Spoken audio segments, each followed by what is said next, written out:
灼灼，何时春色入江河？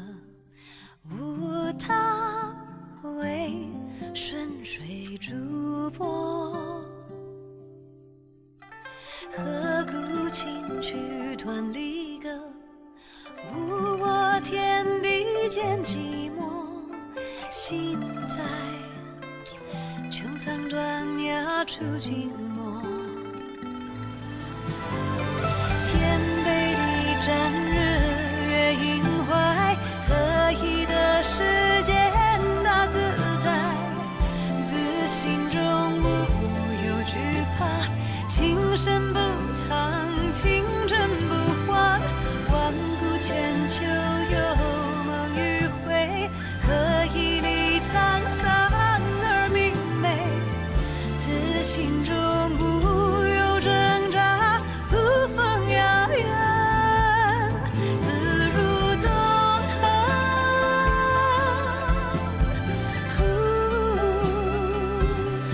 潇洒如梦，今后。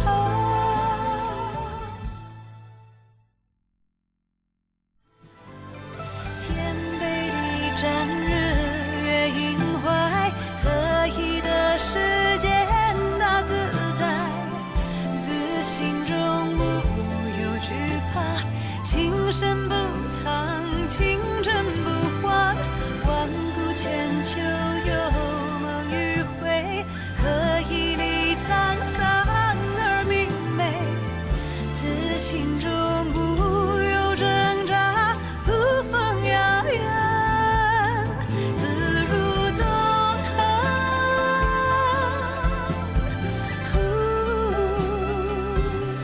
潇洒如梦，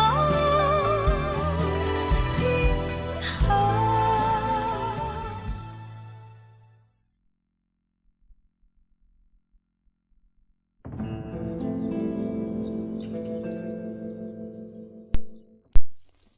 Pinunong Yunin, 2 taon na nung huli tayong nagkita. Mukhang tumangkad ka at lalong naging matipuno. Napakasigla po ninyo, General Tang. Sabi ni Amain, pag nandito ka, ang hangganan sa timog mananatiling mapayapa. Nako, hindi. Matanda na ako. Sige. Apo.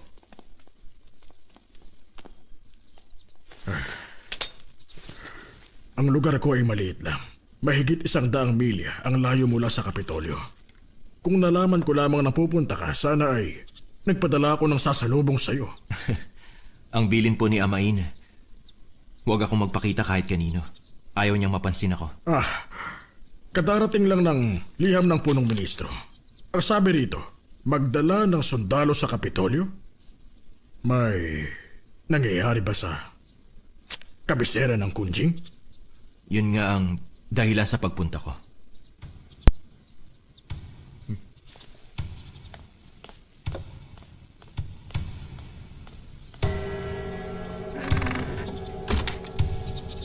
May mga bagay na hindi po inilahad sa liham na yan.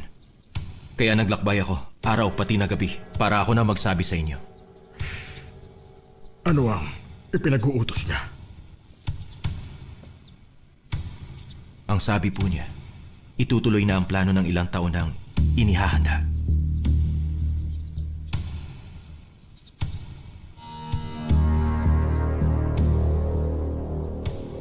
Pag-aalsa? Kaya nga, ang pagpunta ng mga kawal sa kabisera ng Kunjing dapat gawing palihim. Hindi nila inaasahan. 50,000 kawal ang dadalhin ninyo sa Kapitolyo. Ang natitirang 100,000 mananatili rito. Hatiin sa 3 ang pangkat. 3 ruta ang daraanan, paligiran ng palasyo.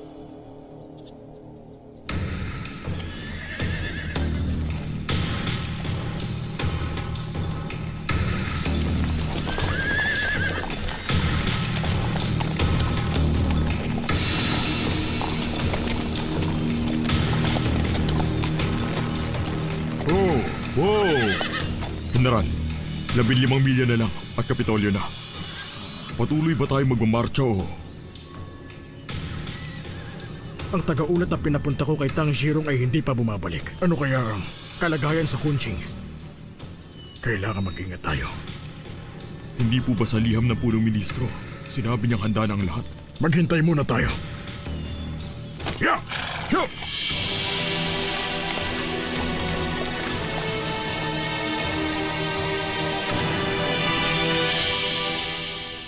Noong makalawa, nagpadala ng lihim na liham ang aking ama. Inutos daw ng punong ministro na magdala siya ng 50,000 kawal at magpunta rito. Nag-aalala si ama na baka may mangyari, kaya ipinapatanong niya sa akin. Talaga? Alam mo ba, ang ibig sabihin, kung magdadala siya ng kawal dito, nang walang pahintulot ko?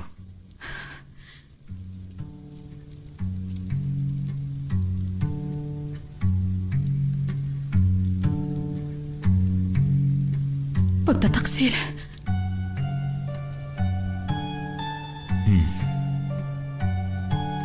Mabuti at alam mo. Kamahalan, alam kong buong angkan namin ang mapaparusahan. Kung ang ama ko'y nagkasala, huwag po ninyo akong parusahan sa kasalanan ng aking ama. Anong itutugon ko kay ama? Kamahalan, patnubayan ninyo ako.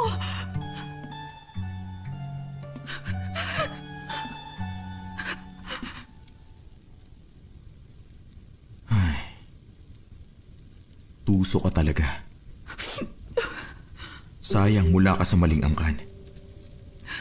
Alam ko ang mga galaw ni Tang Bonyan. Papunta na sila rito.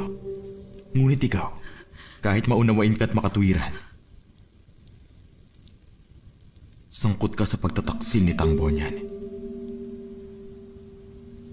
Sayang. Kamahalan! Kamahalan! Napag-isipan ko lang po ngayon. Hiwalay na ako sa angkan ng Tang. Hindi na ako nila kabahagi. Ang kaligtasan ninyo, kamahalan, ay kaligtasan ko rin. Ang inyong mga kaaway ay mga kaaway ko rin. Kaya po, nakikiusap po ako alang-alang sa katapatan ko sa inyong kamahalan. Huwag po ninyo akong paslangin. Ayoko pong mamatay.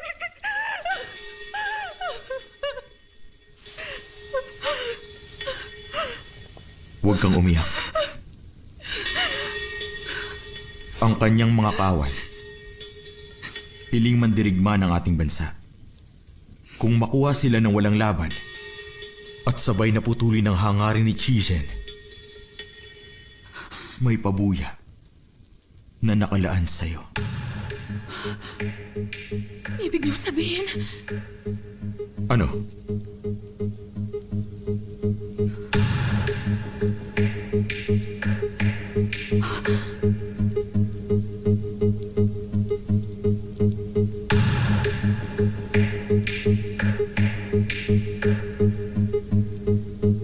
ang isasagot ko po sa aking ama.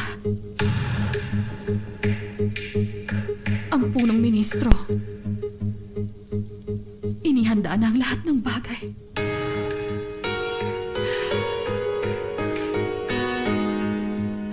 Ituloy niya ang pagpunta rito.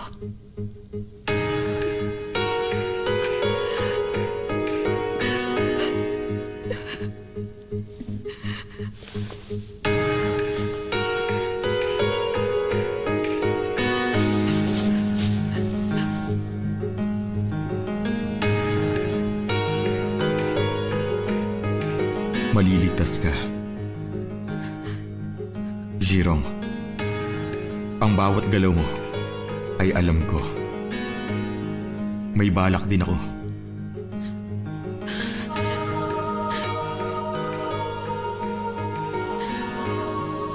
Salamat, kamahalan.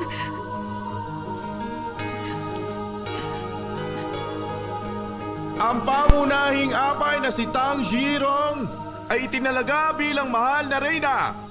Ang dakilang pagdiriwang ng kasal ay magaganap sa maswerteng ika-19 na araw ng ika-10 buwan ng taon. Iginagawad sa kanya ang titulong reynang Zhao Yuan. Ipamalita ito sa kaharian ng Taiwan.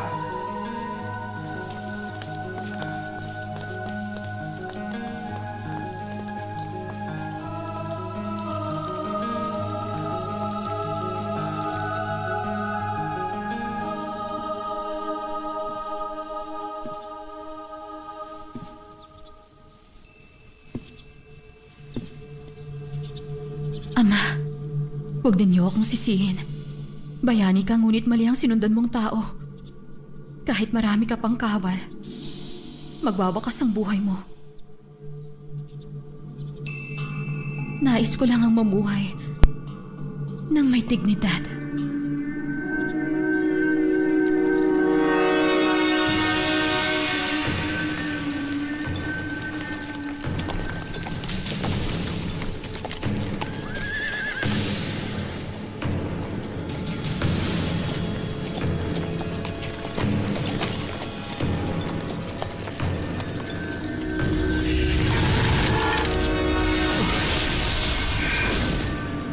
May patay mo!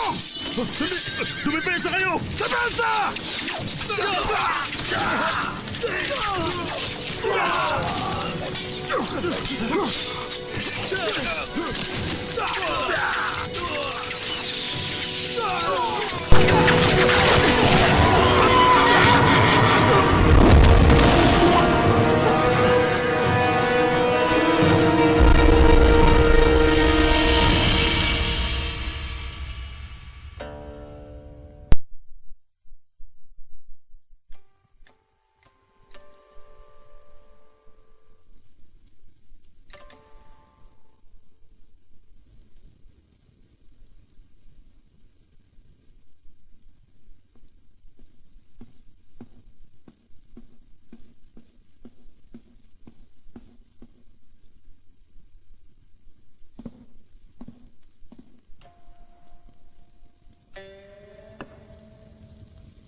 Mahal na hari, bakit po hindi ninyo dinadalaw si Binibining Fuyaw?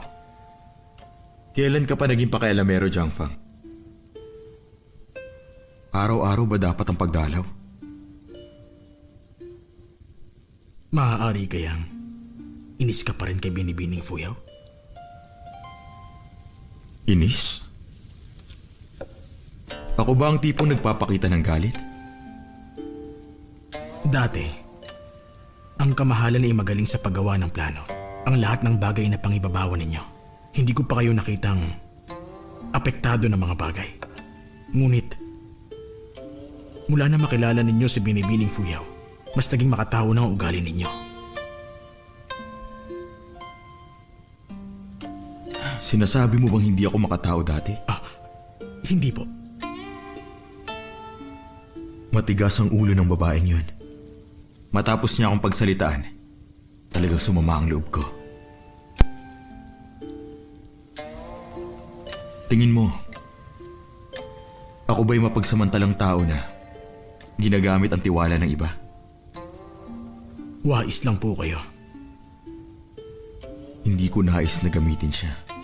Kaya ang kamahalan ay itinalaga si Tang Zhirong bilang reyna ng kaharian ng Taiyuan.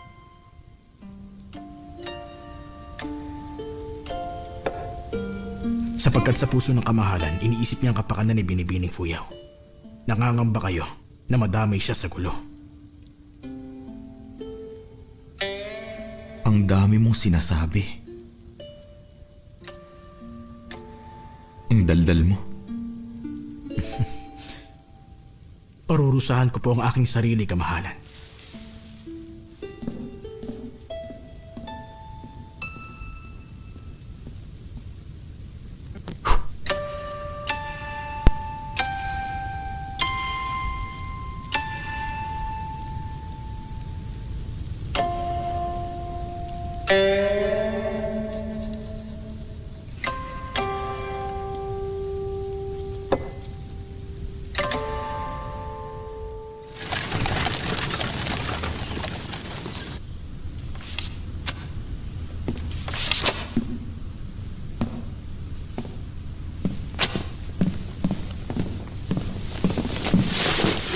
Amain, tama ang balita.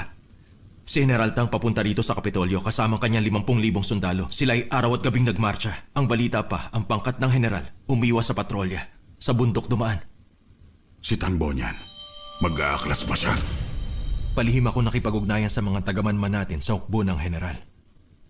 Ngunit, Ano? walang sagot. Baka naman patay na sila.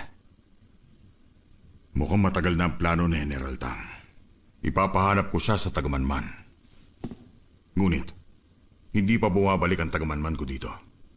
Ano po kaya ang dahilan? Dahilan? Ang dahilan malamang matagal ang ginagamit ni General Tang Bonyan ng kanyang anak upang palima o siraan at ipagkalulusari. Kaya pala kahit marami siyang abay sa bulwagan, tanging si Tang Zirong lang ang pinapaboran niya sa kanila. Kahapon lang itinalaga niya kay Zirong ang pwesto bilang reyna. Ang 50,000 sundalo niya ay kapanalig na ngayon ng hari. Paano na? Kapag nawala ang mga hukbo niya, ang inyong plano para sa... Yunin, nakakasana ang pag-aaklas. Kailangan ituloy. Tanging ikaw ang mapagkakatiwalaan ko. Opo, Amain. Sandali. Pag-iisipan ko muna ulit ng mabuti. Makaalis ka na. Opo.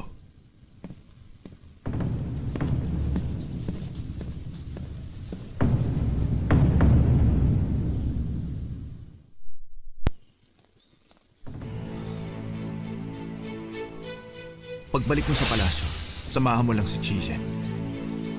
Tulad ng dati mong gawin.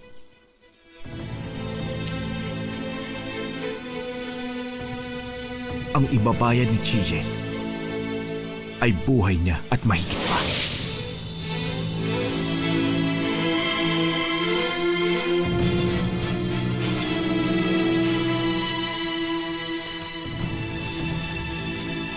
Punong Ministro Chichen, magkita po tayo sa ilog ng magpakailanman ikapito ng gabi, ikasyam ng buwan.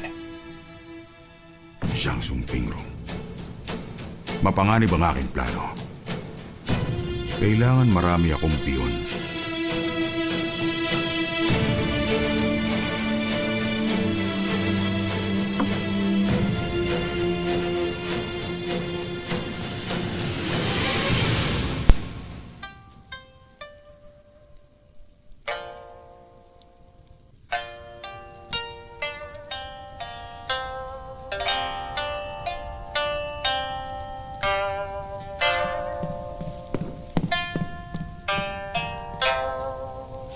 Kamahalan, Sabihin mo ang pakay mo.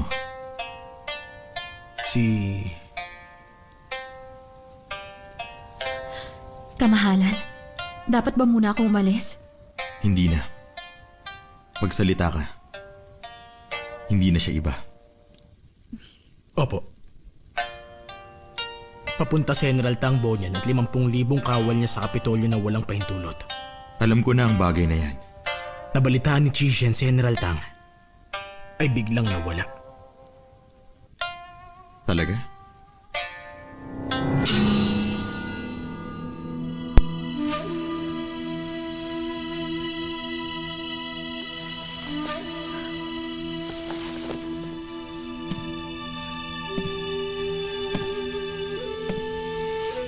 Shirong, bakit?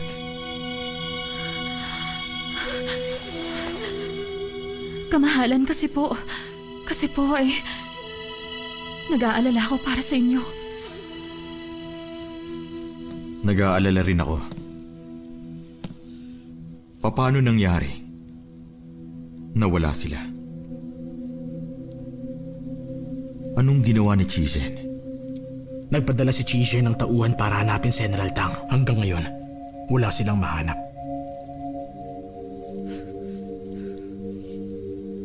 Nasaan na si General Tang? Nakakulong po.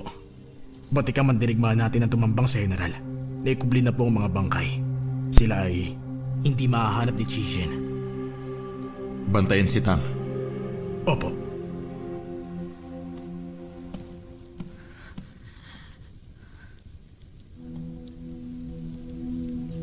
Alam mo kung bakit ko ipinakulong ang iyong ama?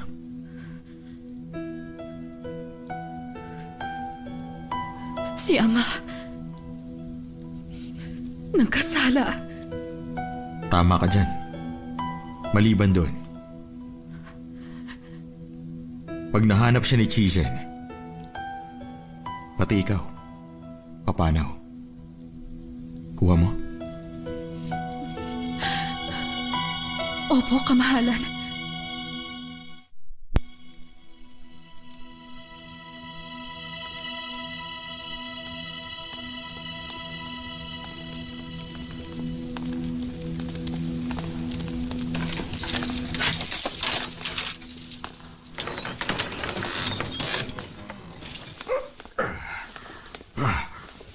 Pinunong Yunhen. Ano nangyayari dito? Bakit ngayon ko lang nagpunta? Saang lugar to? Sabihin mo sa punong ministro, iligtas niya ako. 15 taon na pala. General Tang, maayos ka ba? Sino ka ba?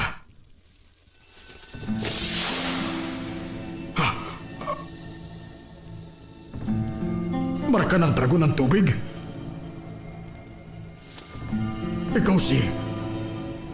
Ikaw ang panganay na anak? Imposible. Imposible! Sa tahanan ni Prinsipe Wenyi noon, ikaw ay... Ang sasabihin mo ba kasama ako sa mga pinaslang ng kawal mo? Mahaba ang kamay ng hustisya. Dapat kitang pasalamatan sa pagkakamali mo noon, General Tang. Dahil doon nanatili akong buhay. Pinunong Yunhen, anong nangyayari? Pinunong Yunhen? Oo nga pala. Xuan Yuan ang apelyido niya. Ang dalawang anak ng tagapagmanang si Wenyi ay nasa harapan mo ngayon. General Tang, may gusto ka bang ipagtapat?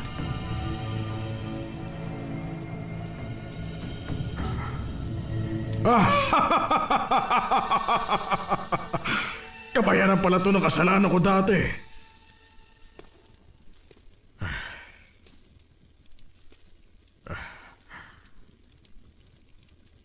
Ang pagpunta ko pala sa Kapitolyo ay patibong na inihanda ninyong dalawa. Ayos lang. Ang buhay ko ba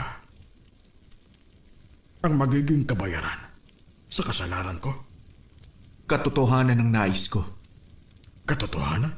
Ang inyong ama ginawa nila ng maling paratang para palabasin na si Prinsipe Wenyi ay mag-aaklas sa hari noon. Si Chijen bang may pakana? Sagot! Noon, si Prinsipe Wenyi matagumpay ng sinuwata ang mga nag-aaklas at mga bandido. Sa pakikipaglaban, wala siyang katapat. Dapat lang na siya magmana sa kaharian ng Taiwan. Subalit, matanda na si Haring Renzo. Hindi siya malapit sa panganay niyang anak. Ang mas kinikilingan niya, ang bunsong anak na palaging bumibisita at tumutulong sa kanya. Ang may sala, kapatid ni Ama. Tama. Sa paglakas ni Wenyi, si Renay, lalong hindi pinaboran ni Haring Renzo. Si Chichen, isang tinyente pa lamang nung panahon na yun. Kumampi siya kay Ren para patumbahin si Wenyi. Siniraan ni Chichen si Wenyi. Kapag may pagkakataon, sinisiraan niya si Prinsipe Wenyi sa harap mismo ng dating hari. Hanggang sa nagsabuatan si Chichen at Ren, nag-imbento sila ng ebidensya para akusahan si Wenyi ng rebelyon tulad ng pag-aaklas sa hari, pagkanulo kay Ren, pagnakaw ng salapi. At saka, sa paglason kay Haring Renzo, lahat yun kasinungalingan at mali. Ang mga yun, pinlano ni Chichen at yumaong Haring Ren. Si Chichen at ang aking ama ay sinumpaang magkapatid. Bakit niya ipinagkanulo? Ang punong ministro ay ganit sa kapangyarihan habang ang yumaong Haring Ren ay madaling utuin. Si Ren ay walang masyadong kaalaman. Kaya nga, napaikot siya ni Chichen. At saka, alam ba ninyo, Ang baluting kaliskis ng dragon? Hindi kaya kinamkam ni Chise ng kaliskis ng dragon matapos niyang paslangin ang angkan ni Wenyi? Kabaliktaran yun ang nangyari. Nais makuha ni rin ang baluting kaliskis ng dragon. Kaya nga, ipinapaslang niya si Wenyi. Bakit? Ang baluting yun ay mahalamat. Siyempre, lahat nais makuha ang baluti. Hindi. Mali ka. Ginoo. Tama na ang pagtatanong. Nasabi ko na, ang lahat. Ang tunay na pakay ni Chise, ibigay ito kay Chiyon.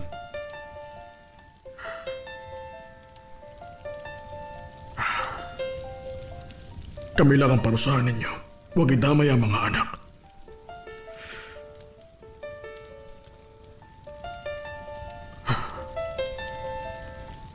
Ang aming mga anak, walang kasalanan sa krimen.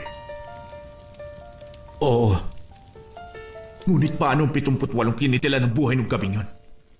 Ano ba ang kanilang kasalanan?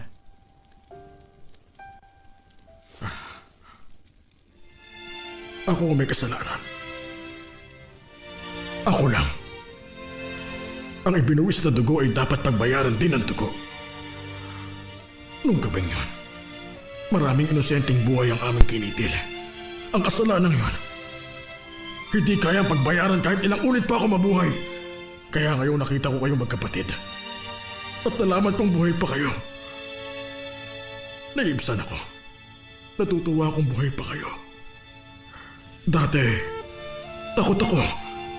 Natatakot na ang kaluluwa ko ay hindi maging multo kapag namatay na ako. Ngunit, matapos kong sabihin ang lahat sa inyo, sana lang ang Diyos ng langit bawasan ang aking kasalanan kahit kaunti lang. Simula nung araw na pumayag ka maging sunod-sunuran sa punong ministro, dapat alam mo nang ang kasalanan mo ay walang kapatawaran.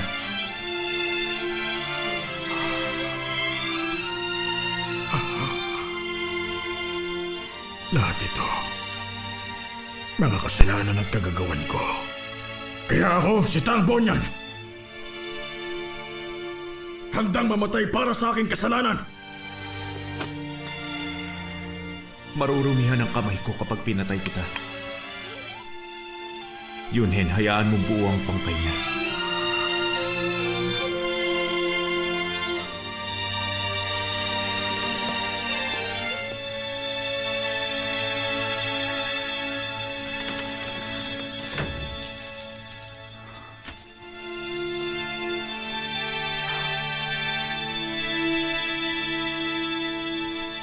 Mga Ginoo, mag-ingat kayo.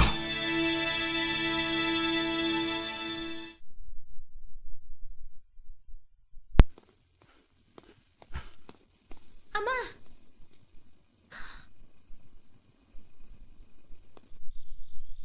Tayo ba ay 100 araw na rito? Sa bilang ko, 4 na buwan na po.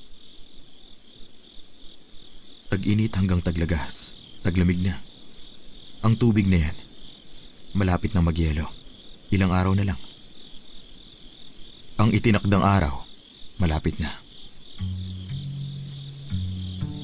Taiwan, tubig na walang hanggan. Patapos na ang gawain natin. Kamahalan, gagalaw ka na po ba? Ano ba ang pakay sa pagpunta rito?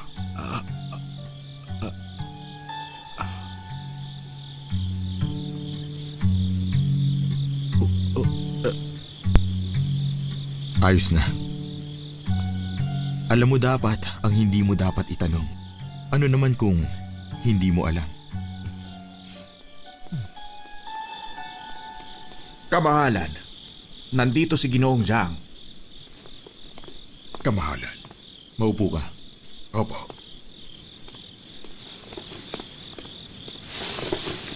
Ang palagay mo kay Tang Bonyan, ang nais kong malaman. Nasawatan ng general ang mga bandido. Pinagkakatiwalaan ng pamahalaan ng general.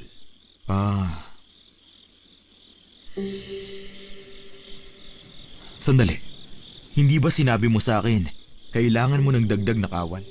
Ngayong wala ng digmaan o sakit sa ulo ng mga bandido, bakit hindi ko idagdag ang 50,000 kawal niya sa'yo? Pamunuan mo sila. Hindi kaya umangal ang ibang pinuno ng kaharian? Baka sabihin ng iba na ganid ako sa kapangyarihan, makasarili ako at may pansariling intensyon. Ikaw humingi ng mga kawal. Ngayon naman napakaingat mo. Nag-aalala ka sa sasabihin ng iba. Huwag na lang. Kung ayaw mo ng mga kawal, sa iba na lang. Kayo pa ang masusunod kamahalan. Ginoong Jean, matanda ka na. Hirap na sa malamig. Ayos ka lang. Kao Cheng, kumuha ka na makapal na kumot. Opo.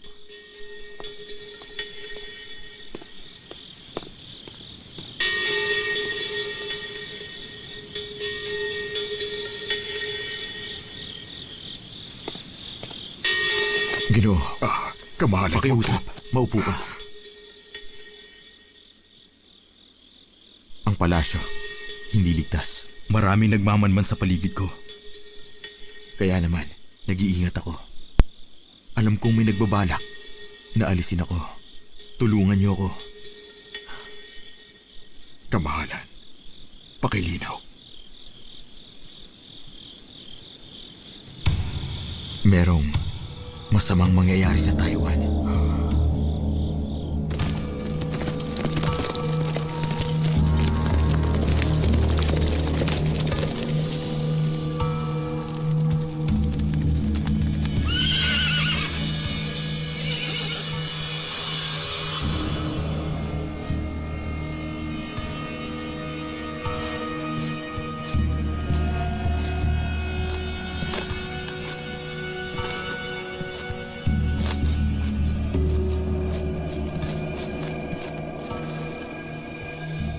Prinsipe Yi. Sobrang galang niyo. Wala akong pakialam sa kaharian ng Taiwan noon. Ang nais ko lang ay umawit at makipagkaibigan, uminom at maglaro. Hindi ko inakala na ako pala ay itinadhanang magmana ng kahariang puno ng gulo. Paano ko ito gagampanan? Kamahalan, kung mahihilingin ka, ibibigay ko ang lahat sa inyo. Kahit buhay ko pa. Mga pinuno sa palasyo naghahangad. Nagkakagulo ang mga bulwagan. Ang kaguluhang ito, hindi ko na kaya. Paano kung isang araw magkaroon ng pag-aaklas? Magkagulo. Ang maghihirap, ang mamamayan ng Taiwan. Hindi maaari! Naisip ko, imbis na magkaroon ng aklasan, bakit hindi na lang ako magbitiw? Baka manatili ang kapayapaan. Kahit na magsama-sama pa ang mga matataas na pinuno para gumawa ng kaguluhan, hindi nila kayo kayang patalsikin sa inyong trono, kamahalan. Kahit pa may mga has na mag-aklas. May 100,000 kawal akong nakahanda. At 43 tauhan sa aking palasyo. Kahit na mamatay pa kaming lahat, kamahalan, isinusumpa kong babatayan namin ang inyong buhay kahit sinong kalaban. Ginoong Siyang, umupo ka. Para sa kapakanan ng Taiwan, dapat mong alagaan ang iyong sarili. Salamat, kamahalan. Sinabi kong, bibigyan kita ng 50,000 kawal. Nagkalangan ka. Bakit? Natatakot ka ba kay Chizhen? O takot ka sa puna ng iba? Kamahalan, sobra po ang tiwala niyo sa akin. Ikinalulugod ko po yun. Ngunit kamahalan, sa ngayon ang aking hukbo ay may 100,000 kawal na. Ang kaharian ng Taiwan ay may 450,000 kawal lang. Kapag binigyan niyo pa ako ng karagdagang 50,000 kawal, hindi madaling bagay ang pangasiwaan sila. Mahirap at magastos ang madagdagan ng maraming kawal. Isa pa, maraming pinuno ng bansang maaaring pagkatiwalaan ng mga kawal ng general. Baka hindi pa tamang panahon na hatiin ang sandatahan. Ang kailangan po ay tamang oras. Tamang oras?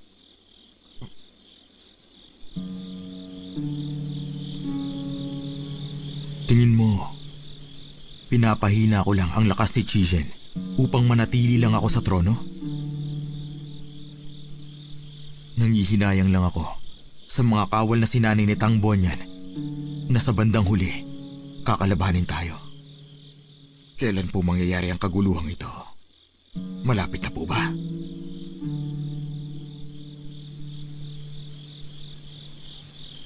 Alam mo rin ang hangarin ni Chichen. Opo. Matanda na rin siya. Pagod nang maghintay. Kaya nga, gagawin niya ang lahat upang mapatalsik ako. Abala po ko sa pamamahala sa karyaan ng Tianchuan. Malayo rito ang imperial na lungsod. Kaya ang pagpunta nyo rito, sa akin, sobrang napakalaking karangalan. Tama na ang pag-alam.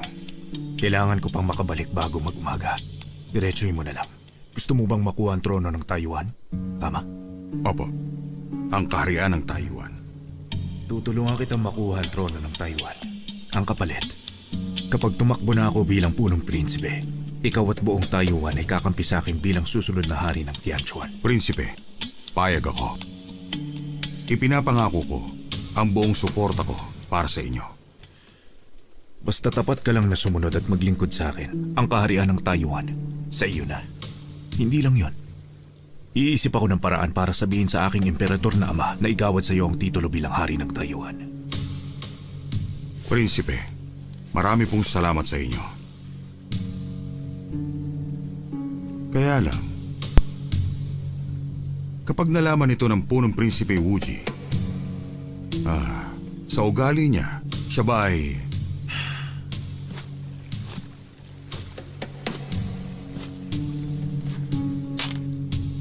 Sino ba yang si... Wuji? Patawad po, ako'y nagkamali. Ang imperial na lungsod ay nasa likod natin. Walang sino mang mangangahas na mag-aklas laban sa inyo. Kahit na agawin pa nila ang Taiwan, hindi maaaring maluklok si Chichen bilang hari. Hindi po maaaring kamkamin ni Chichen ang inyong trono, kamahalan. Ang imperial na lungsod? Ano ang pakialam nila sa atin? Ang emperador, ang punong prinsipe, tao lang sila. Hindi sila immortal. Papanaw rin sila.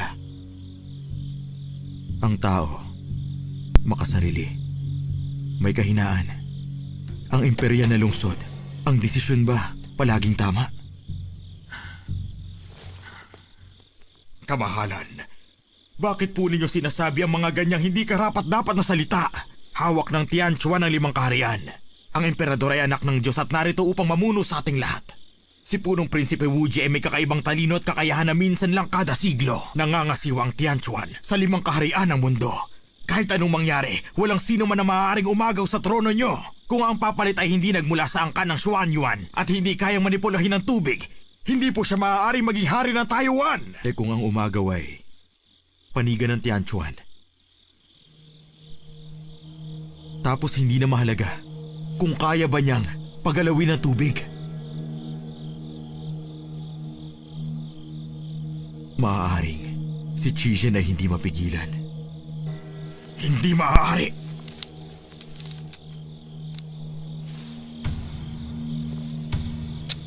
Lihim na natanggap ko.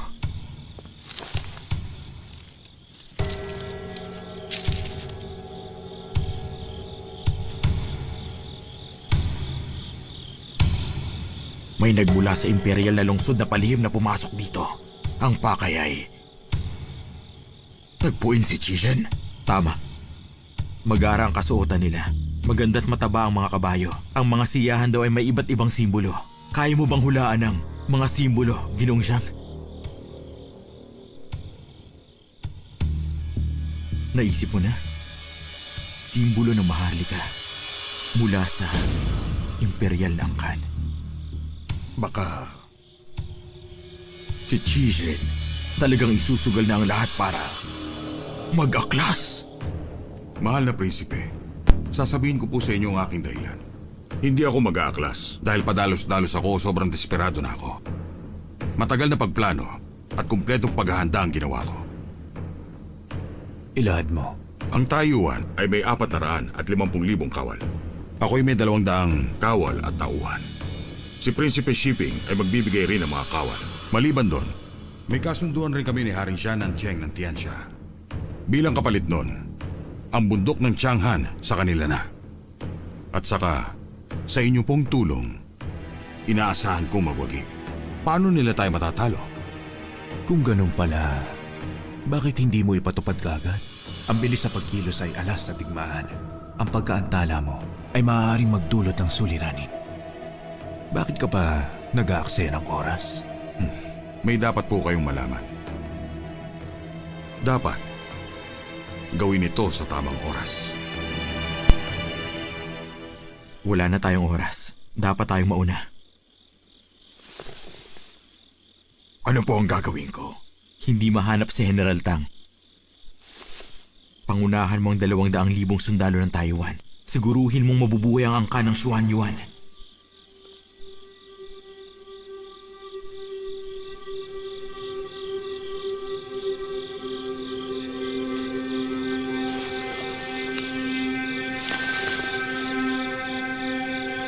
Henyan.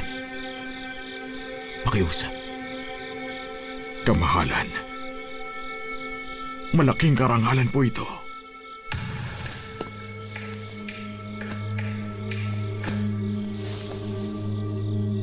Ako ay nagtamo ng maraming pagpapala mula sa angkan ninyo. Matagal na akong tapat na nagsisilbi sa pamahalaan. Buong puso ang serbisyo ko. Ngayon na matanda na po ako. Nabigyan ko na po ng karangalan ng aking mga ninuno pati ng aking salinlahi. Ganap na po ang aking naging buhay. Ngayon may nagbabalak mag-aklas at ipahamak ang Taiwan. Handa na po kong itaya ang sarili kong buhay at lumaban hanggang kamatayan upang tiyakin ang kapayapaan sa angka ng Xuanyuan.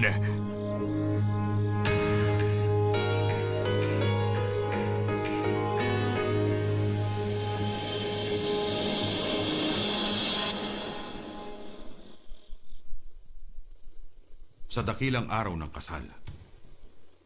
Ipaliwanag mo. Ayon sa panuntunan ng Taiwan, kapag namili ang hari na magiging reyna, magaganap ang dakilang kasal. Alinsunod sa kaugalian ng pamahalaan, 60 bahagi ng mga hukbo ni General Zhao Zuo ay bibigay sa hari bilang kanyang pansariling bantay sa palasyo. Ito ay 150,000 kawal. Mapanganib yun. Balak mo naman na mag-aklas. Kaya bakit parang natatakot ka na mababawi ang trono sa iyo?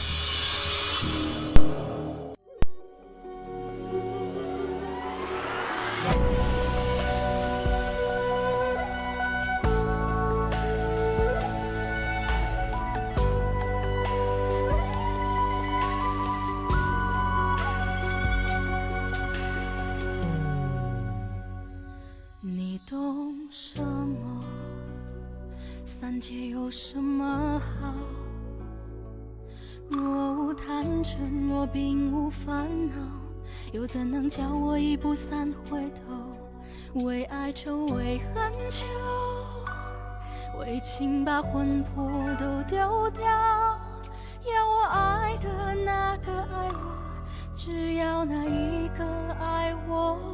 你用什么换这一爱难求？若无病弱，若永无苍老。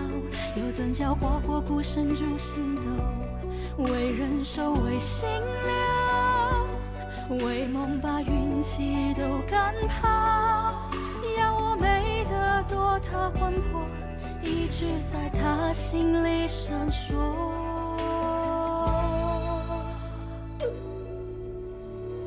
有道说，此心所求，不过翻云覆雨厮守。若不得，执念悬心，眉头紧锁。有道说，来世若求，唯愿寒蝉仗马参透。梦为星球，赐我哀愁，半生着落，着落。